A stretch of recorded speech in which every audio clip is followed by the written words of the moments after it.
4월 3일 금요일 생명의 삶 큐티 제목 엘리 엘리 라마 사박다니 본문 마태복음 27장 45절에서 56절까지 말씀.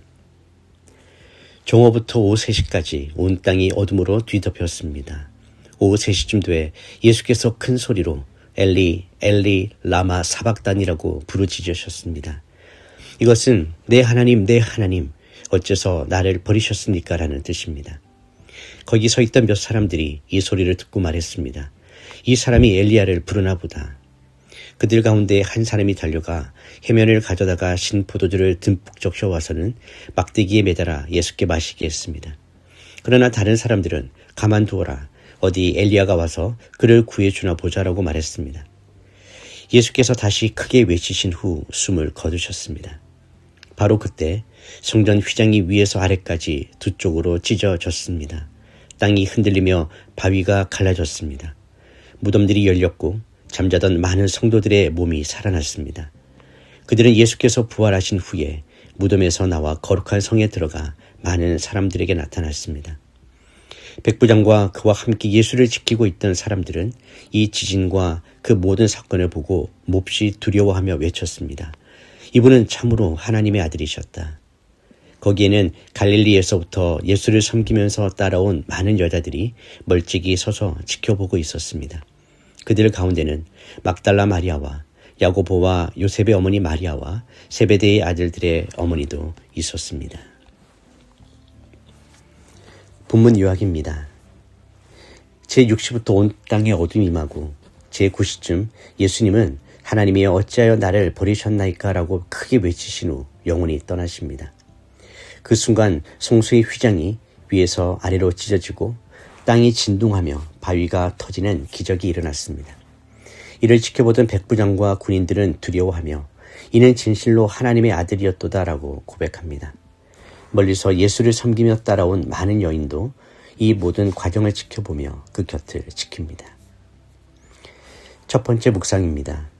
버림받으심으로 우리를 찾으신 사랑입니다. 예수님은 십자가 위에서 엘리 엘리 라마 사박단이라고 외치십니다. 이는 단순한 비명이 아니라 죄인을 향한 하나님의 진노를 대신 짊어지시고 하나님으로부터 철저히 단절되는 영적 고통을 표현하신 것입니다.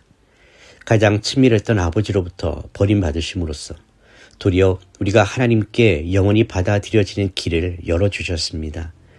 정오에 임한 흑암은 인간의 죄가 얼마나 깊은지 그리고 그 죄를 씻기 위한 주님의 희생이 얼마나 숭고한지를 침묵으로 웅변합니다. 우리는 살아가며 때로 하나님이 나를 버리신 것 같은 고립감을 느낄 때가 있습니다. 그러나 우리가 겪는 그 어떤 소외와 고통도 주님이 십자가에서 겪으신 단절에 비할 수 없습니다. 주님은 우리가 다시는 하나님께 버림받지 않도록 하기 위해 스스로 버림받음을 택하셨습니다. 그 처절한 외침 덕분에 우리는 이제 담대히 아바 아버지라 부르며 은혜의 보좌로 나아갈 수 있게 되었습니다. 이 외침은 주님의 무능함이 아니라 구약의 예언을 온몸으로 성취하시는 메시아의 선언이기도 합니다. 하나님조차 고개를 돌리셔야 했던 그 지독한 어둠 속에서 예수님은 인류의 모든 죄값을 지불하셨습니다. 주님이 겪으신 그 정적과 소외가 오늘 우리에게는 빛과 사귐의 축복이 되었습니다. 이제 우리는 어떤 절망 속에서도 결코 혼자가 아님을 십자가의 외침을 통해 확신할 수 있습니다. 묵상 질문입니다. 하나님께 버림받은 것 같은 절망 속에서도 나를 위해 대신 버림받으신 주님의 사랑을 신뢰할 수 있습니까? 두 번째 묵상입니다. 찢어진 휘장과 새로운 시대의 서막입니다. 예수님이 운명하실 때 성소 휘장이 위에서 아래로 찢어졌습니다.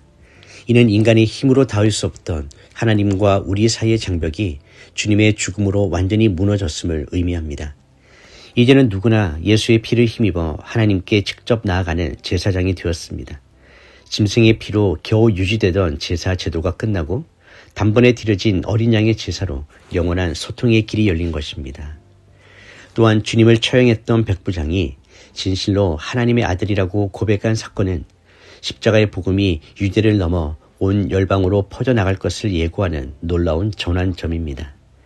가장 냉혈했던 로마의 군인이 주님의 죽으심을 보고 신앙을 고백했다는 사실은 십자가의 능력이 인간의 완악함을 깨뜨릴 수 있다는 것을 보여줍니다. 십자가는 실패의 상징이 아니라 이방인들의 마음까지 녹여버리는 강력한 하나님의 구원의 도구였습니다. 끝까지 십자가 곁을 지켰던 여인들의 모습은 제자들과 대조를 이루며 참된 제자도가 무엇인지 일깨워줍니다. 화려한 기적의 순간이 아닌 가장 처참한 죽음의 자리를 지켰던 그들의 사랑이 부활의 첫 목격자가 되는 영광으로 이어집니다. 우리도 삶의 고난과 죽음 같은 절망의 순간에 오히려 하나님의 아들을 발견하고 고백하는 깨어있는 영성을 소유해야 합니다. 묵상 질문입니다. 내 삶에 여전히 하나님과 사람 사이에 가로막힌 휘장은 무엇이며 십자가 앞에서 나는 주님을 누구라 고백하고 있습니까? 4월 3일 한 줄 묵상 요약입니다. 송소업 휘장을 찢어 하나님께 가는 길을 여신 주님의 죽음 앞에 정직히 서야 합니다. 기도하겠습니다. 거룩하신 하나님 아버지, 우리의 죄 때문에 아버지께 버림받는 극심한 영적 고통을 홀로 견디신 예수님의 그 사랑을 찬양합니다. 주님의 죽으심으로 송소업 휘장이 위에서 아래로 찢기고 우리가 감히 거룩하신 하나님의 임재 앞에 직접 나아갈 수 있게 되었음을 깊이 감사드립니다. 우리를 위해 그 무거운 흑암을 뚫고 지나가신 주님의 은혜를 오늘 하루 한순간도 잊지 않게 하여 주시옵소서. 인생의 어둠이 몰려와 하나님이 계시지 않은 것처럼 느껴질 때마다 십자가에서 대신 버림받으신 주님을 바라보게 하여 주시옵소서.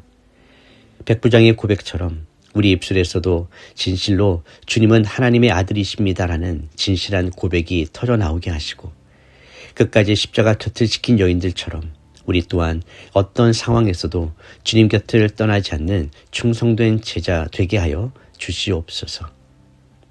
주님이 여신 그 생명의 길을 따라 담대히 걸어가는 오늘이 되기를 소망하며 예수님의 이름으로 기도드립니다.